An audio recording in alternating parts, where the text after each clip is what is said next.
Hello everyone, welcome to my channel Shanti Varma properties channel 2. I'm Shanti Varma. ఈ కనిపిస్తున్నటువంటి 2 buildings అయితే సేల్కి ఉన్నాయి. G+2 బిల్డింగ్స్ అనమాట. మనకి ఈస్ట్ ఫేసింగ్లో ఇండివిజువల్ హౌస్ కన్స్ట్రక్షన్ చేసి డిజైన్ చేశారు. మెయిన్ ఎంట్రన్స్ కొమ్మచ్చు టేక్ వుడ్ మెటీరియల్ యూస్ చేసి డిజైన్ చేసినటువంటి main door, living area, TV point ఎక్సలెంట్గా ఉంటుంది. అలాగే ఫస్ట్ బెడ్రూమ్, సెకండ్ బెడ్రూమ్ అండి. ఈస్ట్ ఫేసింగ్లో డిజైన్ చేసినటువంటి హౌస్ 92 స్క్వేర్ యార్డ్స్లో కన్స్ట్రక్షన్.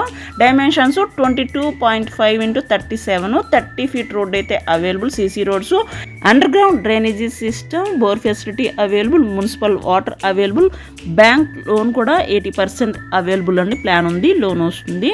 మనకి ఈ హౌస్ ప్రైస్ వచ్చి 1.3 చెప్తున్నారు. 1,30,00,000 మాత్రమేనండి. నెగోషియబుల్ ప్రైస్, రేట్ అయితే మాట్లాడుకోవచ్చు. రీజనబుల్ ప్రైస్కి ఈ హౌస్ను మనం సొంతం చేసుకోవచ్చు. మరిన్ని వివరాలకు స్కీమ్ ఉన్న కాంటాక్ట్ నెంబర్కి కాల్ చేసి సంప్రదించగలరు. East facing house. Thank you for watching this video అండి.